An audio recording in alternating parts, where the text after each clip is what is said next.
welcome to Themis Podcasts. Themis is a risk management firm specialising in financial crime. Our aim of these podcasts is to bring you interesting news, interviews and recordings of our exclusive events from the world of financial crime.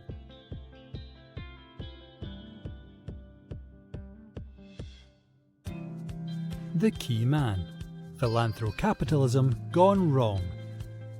In our latest podcast, recorded as part of a series of interviews with leading investigative journalists who have uncovered major global financial crime scandals, Themis CFO and MD Mina James Whiteman interviews Will Louch, co-author of best-selling book The Key Man. Will talks to us about the brazen international fraud that he helped to uncover, at the heart of which lay Dubai-based private equity firm Abraj and its charismatic founder Arif Naqvi. You're about to hear how a promise to make a lot of money whilst doing a lot of good went very wrong. Well, firstly, welcome, Will. It's a real pleasure to be interviewing you today. I was completely enthralled by your book and shocked by the sheer audacity of the fraud that you unveiled. So Arif Naqvi, he was founder and CEO of Abraj, a huge private equity fund in the Middle East. $780 million went missing, one of the largest corporate frauds in recent history, with lavish parties in Dubai, annual appearances at the World Economic Forum in Davos, partnerships with the likes of Bill Gates. The story of Abraj and Arif Naqvi is one of an intricate, brazen fraud that's dragged many of the global financial elite into its vortex. How would you explain the scandal to someone who's not yet had a chance to read your book? Well, firstly, thanks very much for having me on. And now to your question. So The Key Man, we like to describe it as a true crime thriller, which tells the story of the rise and fall of Arif Naqvi and the investment firm he founded called the Abraj Group. The Abraj Group raised billions of dollars from investors, including governments like the UK government, the US government, the French government, the Kuwaiti government, as well as billionaires like Bill Gates, and then many public pension funds as well. This money was raised to be invested in companies across Africa and Asia. And Arif and his firm's pitch was fairly simple, but incredibly compelling. He promised investors he would make market-beating financial returns and also bring jobs, healthcare, and education to parts of the world where these things were lacking. At the firm's peak, it managed around $14 billion, and Arif was lauded by politicians, academics, as well as many of the world's leading businessmen and women.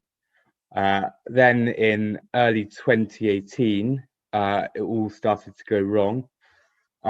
Myself and colleagues at the Wall Street Journal published a story which stated that investors were investigating where $200 million of their money had gone.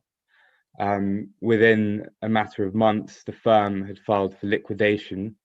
Arif now stands accused by the US Department of Justice of 16 counts of fraud, theft, and racketeering. If he's found guilty of all these charges, then he faces up to 291 years in a maximum security prison in the US. That's a brief summary of the book.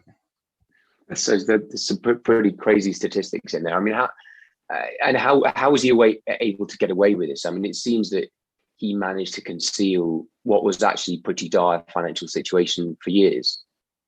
Yeah, I mean, this is one of the things when we were reporting this story out that really kind of blew my mind.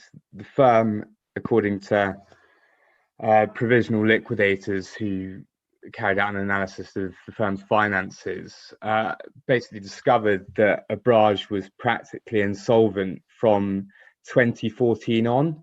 So for 4.5 years, over 4.5 years, Arif and Abraj presented itself as a phenomenally successful money-making machine, but the realities were somewhat different. Like, the firm was in an incredibly precarious financial state, and how they were able to get away with it were just a series of what our reporting in the Department of Justice indictment have shown to be just fairly ludicrous financial shenanigans. So how it would work was that Abraj would raise separate pots of money from investors. So for instance, they raised a $1 billion fund, which was meant to buy and build hospitals and diagnostic clinics across Asia and Africa.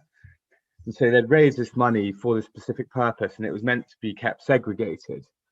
But what the firm actually did was pool money from various funds that they raised together, and then would just use it instead of to buy and build hospitals. They'd use it to finance Arif's lifestyle, pay the firm's salaries, its office rents. And in terms of like the expenditure that Abraj, I mean, the volume of money that they got through was just phenomenal. I mean, Arif spent $347,000 on a single dinner at Davos. And this is all the while like his firm literally has no money, and he's emailing his accountant saying, please, can you transfer money from the healthcare fund to our central pool of cash because we don't have any money. So it was lavish spending, and then just taking money from places where the firm were not meant to be taking money. And this kind of balancing act that they carried on, as I said, for 4.5 years, which is pretty crazy. And what were the sort of seeds of his downfall in this whole saga? So I think there are kind of two parts to that question. I mean, the seeds of the firm's downfall was, as I've mentioned, I mean, it was keeping up appearances. Arif was hanging out with some of the world's wealthiest and most powerful people, and to be invited into their company and to keep their company, you have to do as they do. So I mean, the firm was spending lots of money on private jets every year, sponsorship of the World Economic Forum. So you had to just keep all this lavish spending to keep up appearances. And then the second part was the seeds of his downfall really were, it was all about ego. I mean, the firm was set up in 2002. There were 5 partners when it was initially set up. Within a matter of years, all of the founding partners, apart from Arif, had left. There was no one to keep him in check. He was the founder, the CEO, like the star of the show. He was an incredibly captivating person. Like when he talked, like everyone listened. Like his employees basically did his bidding without really questioning what they were being told to do. And a lot of very intelligent people found Arif to be incredibly bright, informed and witty, and he was incredibly difficult to say no to, and no one ever did. Like the board at Abraj did very little. Senior executives who were aware that maybe things were being done which weren't correct did nothing. The firm's auditors somehow never managed to pick up on the fact that money was being moved between accounts where it shouldn't have been being moved. So yeah, the seeds of Arif's downfall really were sown by people never saying no to him. Fascinating, yes, and I think that speaks well to the title of the book, The Key Man, and that he was very much a one-man kind of band on show that can sort of seem to control all aspects of the business, and what he said went. How was the ultimate scale of the fraud unveiled? I mean, how did it start to unravel? So this story began to unravel in around September 2017. So an executive at the Bill and Melinda Gates Foundation, which had $100 million invested in the $1 billion healthcare fund I mentioned previously, they realized that they'd been asked to send over hundreds of millions of dollars, but that the money hadn't been invested. And an executive there, a guy called Andrew Farnham, just kind of looked at this and thought, this doesn't really make much sense. Like, why do they keep on asking us for so much money if it's not being deployed? So him and some of the other investors had a conversation. The call was arranged, I think it was October the 12th, 2017. A lady who works at the British government CDC, which was another investor, asked on a telephone call. Some people were meeting in person, some were dialing in. Why money had been drawn down but not deployed. Abraj's response was that there had been unexpected delays on hospital construction projects. And then Andrew Farnham, the Gates person, dials in and says, can you confirm which bank account all this money is being kept in?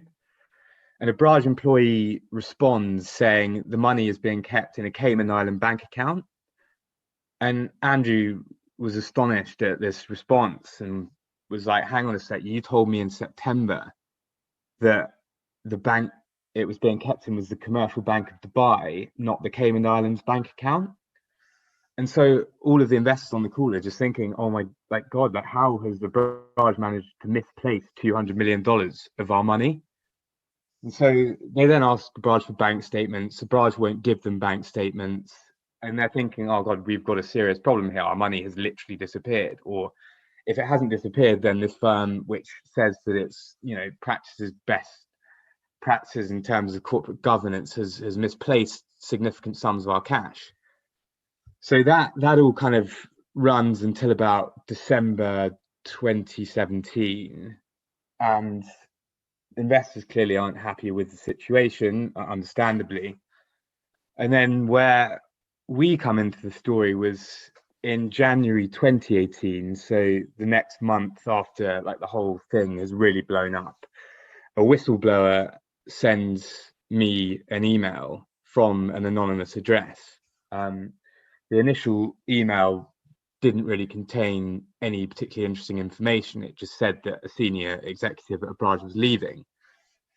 I checked out this information. I emailed the senior executive, who replied, no, I'm not leaving. Don't know who you heard this from. Probably rubbish. So I emailed the anonymous person back and said, I checked out this piece of information, said he's not leaving. And, is there anything else you want to tell me?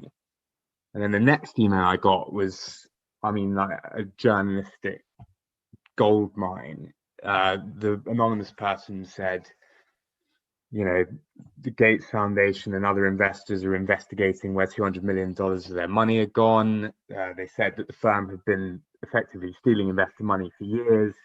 The anonymous whistleblower said that attempts have been made to bribe senior Pakistani politicians to help facilitate the sale of a company which they owned in Pakistan called Karachi Electric. And so I just got this and I was like, wow, this is incredible. If we could confirm any of this to be true, this is going to be a pretty compelling story. So obviously the anonymous person, the fact that they were anonymous added a whole new layer of complexity to actually being able to publish the information, because we didn't know who the person was, so they could have been lying to us. It could have been propaganda. It could have been a rival firm trying to take them down, or an embittered employee or former employee could have just been making up lies. So we had to take this information and independently verify it with as many different sources as we possibly could. So from the initial email, mid-January 2018, it took us about 3 weeks to get our first story out, which ran in the Wall Street Journal on 2nd of February 2018. And then after that, all hell broke loose, really. And investors, creditors, employees were all basically asking what was going on, because the allegations, which we ran with in our article, really spooked people, basically. Yes. Yeah, huge allegations. At that time, really significant findings and reportings. Do you, for those people who knew NACV or worked at Abraj, how do they react to these revelations? Did this come as a shock or not necessarily? Yeah, it depends who you speak to. To people who were working at the firm and with the firm initially, most people were just in a state of denial. So for instance, before we published the article, we obviously had to let the firm know that we were going to be running a story and what the contents of the story were going to include, so they had the opportunity to comment on all of these things. So the first person I spoke to at Abraj and put these allegations to them was a former US representative to the World Bank who had joined Abraj the year before. He told me that there was absolutely no way the story could be true, as Abraj was regulated by 7 different regulators. He had done extensive due diligence on the firm before joining, including phoning Barack Obama, who's one of his oldest and best friends worked at Abraj. So we were just told like there was absolutely no way that was true. So we got comfortable enough to publish a story. Day after, another senior executive at Abraj, an American guy called Mark Bourgeois, who's worked at loads of significant American financial institutions, he sent a letter to investors calling the Wall Street Journal's story fake news. So a lot of people initially were just like, this is rubbish, like this can't be true. And then as the story just slowly unfolded over the months, people's opinions changed. But even now, like some people, don't think Arif's done anything wrong and that he was a victim of a economic hitman job by the US government and US newspapers, including the Wall Street Journal. So yeah, I think it's not for a lot of people. But if you actually read The Key Man, but fully answer your question, some of Arif's initial partners were not happy with how things were being run at the firm back like 15-20 years ago. Yes, and there's some correspondence which we quote, a guy called Ali Shahabi, who was a partner at Abraj in the early days, who makes some joke, well, it's not really a joke, just says, one day, Arif, I will be called on as a witness at your trial. So some people obviously thought that maybe things weren't right, but the vast majority of people, even after many stories ran, still stuck by him. Yeah, it's fascinating. I mean, from a reader's perspective, the tale that you narrate is, it's shocking on numerous levels. Here was somebody who was purporting to be acting in the common good and addressing, I guess, pressing societal issues, through impact in ESG investing, and who successfully managed to get so many big international names, as you say, to buy into his dream. Yet he ultimately proved to be a complete fraud, masterminding a global Ponzi-like scheme. Which aspects of the story do you find most shocking? What makes this case stand out amongst other tales of greed and corruption? Yeah, I think you kind of touched on it in the question. It's just the fact that what really makes it stand out from other big financial scandals that we've seen. So one's in the public conscience, like everyone's seen, lots of people have seen The Wolf of Wall Street. Bernie Madoff, pretty familiar name to lots of people when in the context of financial fraud. I think what really stands out about this is that those financial scandals were all about making money. Like the people who invested and lost money in those scams weren't really interested in doing societal good. They were interested in self-enrichment. And I think like what makes The Key Man more shocking was that this money that Arif has allegedly taken was raised in the name of solving some of the most pressing problems in the world. Like, for instance, $1 billion was raised to improve access to healthcare in some of the countries that need improved access to healthcare the most. And so it wasn't just about making money for small groups of people. This was about private capital being used to take the place of governments in some instances and deliver jobs, deliver improved education and healthcare in places which really needed it. And like a good kind of example of this is Barack Obama went to Cairo in, I think, 2008. I can't remember exactly which year, and gave this speech about healing, the US's relationship with the Muslim world and how American-style capitalism could be used to help solve issues like terrorism in the Middle East by, investing in companies, bringing employment to places that need it. And Abraj, obviously heard this speech and went and pitched themselves to the US government saying, we can help you achieve your foreign policy objectives, which the US government were clearly hoping would bring peace to the region. And the fact that they did that, and the pitch that they delivered to like all their investors about, you know, being able to do good and make money at the same time, like for me, and the contrast between what they said they were going to do and what it is alleged they did is just so stark. And yeah, it makes it really stand out, I think, in the Hall of Fame of greed and corruption in the corporate world.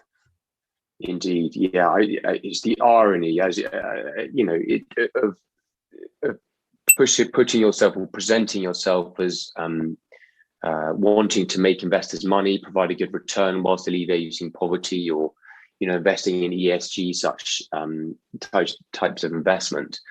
That makes it all the more shocking. And as you say, you know, I was watching a video of him on stage with Arif Naqvi, that is on stage with Richard Branson in 2014 at the World Economic Forum, and this sort of stark contrast between what he practiced and what he preached was just, I mean, it's absolutely mind-blowing, isn't it, really, when he's presenting to thousands of people.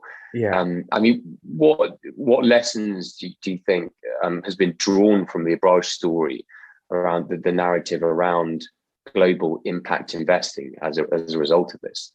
So I think, you know, like you've seen some commentators say, you know, that this is going to be potentially incredibly damaging. But if you actually look at like the direction of travel since the scandal broke in 2018, I mean, ESG and impact investing as a whole notion has just gone from strength to strength. Like, I mean, pretty much every financial institution is marketing products which, you know, claim to be in the societal good, as opposed to just be about making money. And I think really like the takeaway from this book is that the claims of institutions, you know, that have been devoted for most of their history to concentrate on profit making, and now say that they're acting in society's like best interest, just these claims need to be carefully scrutinized, because I mean the book is a reminder that some companies and some executives, you know, who knows how many, if it's going to be 10 people, 1,000 people, 10,000 people,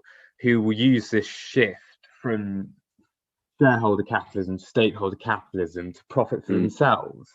And so I think it's just a timely reminder that the motives of these financial institutions and business executives should be carefully scrutinized. Yeah, I mean, indeed. I mean, besides his sort of zeitgeisty message as he's presenting, you know, on the world stage, really, and selling these impact investments or ESG investments. I mean, what was it about Naqvi and his work that attracted all those big investments, the high-profile names? You mentioned some of them in the prologue: Bill Gates, Prince Charles, John Kerry, the United Nations. I mean, even Interpol. How did Naqvi manage to lure these individuals and these organizations in? And I mean, how is the fact that he was so well connected? Was it really the fact that he was so well connected that allowed him to pull these off? Yeah, so in terms of how he managed to lure these individuals in, I think like a big part of it, like if you look at just like those three names that you mentioned there, Bill Gates, Prince Charles, and John Kerry, I mean, they're all white and they're all from the West. Like Arif was actually from the emerging markets. He was born in Pakistan. He worked in Saudi Arabia. He worked in Dubai. Many of his employees came from countries really all around the world. And I think this was really important when he was pitching himself to Western financial institutions, Western governments, Western billionaires, like as a partner, that he said he could take these people into markets where they wanted to invest money, and that he had experience from them and he knew them. And I think that is like a fairly it was a compelling pitch to make to these people, because Arif knew Pakistan, for instance, very well because he had been brought up there. And then another maybe more straightforward answer as to why these people were lured in. Well, I think the fact that Arif had lots of money was very appealing. Wealthy people like to hang out with other wealthy people. Like you mentioned John Kerry. John Kerry, why was he at an Abraj investor event? it was because he was paid $250,000 to talk for an hour or so to be there.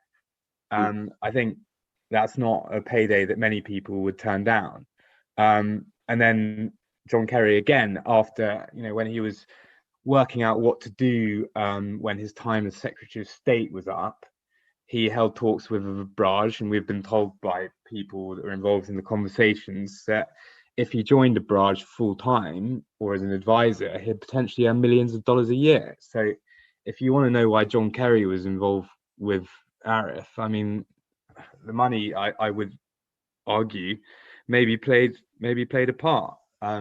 Same with Prince Charles. Like, Arif gave very generously to some of his charities. Bill Gates, Arif set up a charitable initiative in Pakistan initially with the Gates Foundation, which Arif said that he gave $100 million of his own money to help with a couple of charitable initiatives there. So it's kind of the story. It's like having money, being in the right places, like hanging out at the World Economic Forum every year. I mean, when you see someone on stage talking to Bill Gates and they've set up a partnership to help tackle healthcare, I mean, if you see Bill Gates, you're probably not going to think that guy's maybe going to be taking investor money. And then to the second part of your question about, like, how did the fact he was so well connected help him pull off the scheme? I mean, it was an incredibly important part of how he was able to get away with what he is allegedly doing for so long. So if you reference, like, the Interpol Foundation that Arif sat on the board of, so Interpol's Secretary General gave a talk at an Abraj investor event in Dubai. So Jürgen Stock, the Secretary General, on stage warned of organized crime taking benefit from globalization. And if you're an investor sitting in that room listening to the Secretary General of Interpol talk about financial crime and globalization, you're never going to think that the firm that organized that event and is hosting the Interpol Secretary General is actually going to be committing financial crimes. Like, when investors asked Arif how he navigated corruption, he said that with just 2 telephone calls, he could find out anything about anyone, anywhere in the world through his Interpol connections. And so the fact that he was, so ingrained in the fabric of organizations such as Interpol, I mean, was really a reason why he was able to get away with what he was allegedly doing for such a long time, I think. Yes, yeah, and certainly I think that brings us on quite nicely to the corporate governance aspect, which you touched on a little bit earlier. But a very worrying thing that the book reveals is the extent to which essential questions were skipped when it came to external dealings with Abraj. Investors, auditors, law firms. I mean, for long periods of time, no one seemed to be questioning Abraj's bill of health or indeed NACD's business tactics. Even a Harvard Business School professor put Abraj and as a founder on a real pedestal. He was even sort of thought of as being a future sort of president of Pakistan, as the book sort of mentions. Yeah. Which reflects the sort of esteem that he was held in, as you say, at many of these events, and the people that he rubbed shoulders with. I mean, what do you think were the key lessons that were learned, that have been learned and are going to be learned from this case from a due diligence perspective? Yeah, I think it's a really good question, because the due diligence aspect of this story just really, I find, just quite astonishing. I've never, worked at an accountancy firm or an investment consultant firm which advise people on where to invest their money. I've never carried out due diligence on, I've never done it, so I don't necessarily know exactly how it works. But some of the stuff that happened in here is ridiculous. There's a US investment consultancy called Hamilton Lane, which is one of the world's largest and most influential investment consultancies, advising pension funds and other financial institutions where to invest its money. And they produced a 100-page due diligence report on a barrage, and there was nothing in that, nothing that they discovered when carrying out this due diligence report was sufficient. No red flags. To mean, yeah, that they still said, yeah, cool, like, clients, you should definitely invest. And then one thing that I didn't mention earlier with the whole like unraveling thing was in September 2017, another whistleblower emailed some investors, including Hamilton Lane, saying, do your due diligence, like, the firm's pumping up its valuations, made various other allegations. And like, Hamilton Lane got sent this email and they didn't do anything. Well, I said they didn't do anything. They sent an email to Arif, and Arif said, don't be ridiculous. This is obviously nonsense. And then they still advise their clients to invest their money. And so from a due diligence perspective, if I were an investor investing money, it would make me think, oh God, like, how much money do I have invested in other stuff, which is, not great, just purely because the due diligence process in this one case just really, it was non-existent. I think. Yeah. So I think people, whatever they were doing before, they need to maybe think, reimagine their approach. Yeah, for sure. And it'll be interesting to see what changes are effective in the private equity industry going forward. But I mean, as a journalist who covered this as specifically a private equity investment fraud, Ponzi scheme style fraud, what's your sense of how levels of scrutiny look more broadly in the industry? Do you see inadequate checks as a wider problem that many private equity firms need to grapple with? Yeah, so I mean the industry, I mean, has been a real big winner over like the last decade. I mean, it's absolutely ginormous now. It owns so many assets and has so many, like large companies like Asda, for instance, private equity backed, like so many like really famous companies that play an integral role in people's everyday lives are owned by the PE industry. But there's really so little insight into these firms and how they're run, and then the economics of the firms like themselves. So, I mean, like with Abraj, for instance, it was the biggest player in its own kind of niche, which was emerging markets PE. And the biggest players in the industry wield a huge amount of power over their investors. And this is just from conversations I've had like with investors in PE funds. There's very much a sense that like you don't want to be the ones to ask difficult questions, because if you do ask difficult questions, then if you want to allocate money to these funds, then your allocation might be cut. For instance, and like PE is a pretty good place and has been a good place for lots of big institutions to park substantial sums of money like over the past decade. And I just think it's just got problematic just because the balance of power has kind of shifted towards these firms, and they are really like totally lacking transparency, or like vast swathes of the industry are anyway.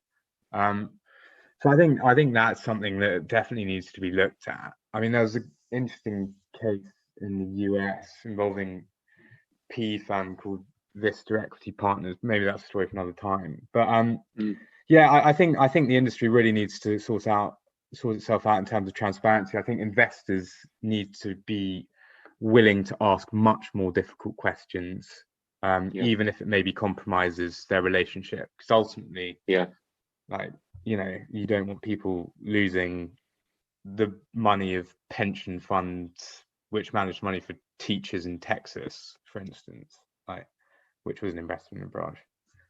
Indeed, yeah. No, I mean, huge amounts of money are at stake, and a lot of people get obviously very, very embarrassed off the back of financial fraud disasters happening in this way. I mean, moving forward, what do you think will be the next twist, if any, in this rollercoaster story? Where is Nathy now, and what awaits it?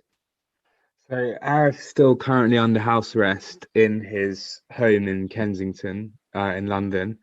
His extradition to the US has been approved by the UK courts and the Home Secretary. I think he has potentially the right to appeal that decision. So his extradition's still pending.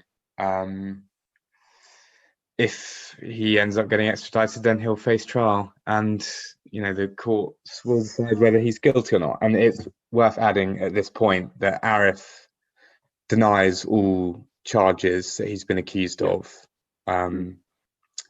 Two of the other 5 Abraj executives that were indicted have pleaded guilty in the US to multiple charges. But yeah, that's where things are at the moment, and we'll just have to wait and see. Interesting. Well, we will watch it very closely going forward. One final question, if I may, Will. Your book mentions that the investors compared Naqvi to Tom Cruise in Mission Impossible. Do you think that there's a big screen film rendition of the story in the works? And if so, who would you like to see play the role of Will Louch?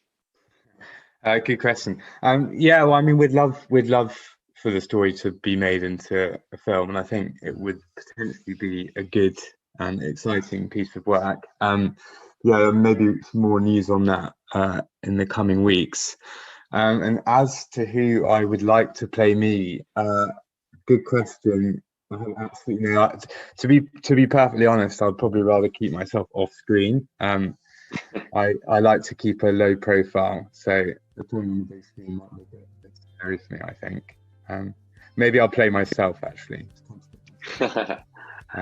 Thank you very much, Will Louch. It's been a pleasure speaking to you. Thanks very much, James. Thank you for listening to the latest Themis podcast. We hope you found it interesting and informative. If you would like to find out more about Themis, get in touch with us via our website, www.crime.financial. You can also subscribe for future news and interviews.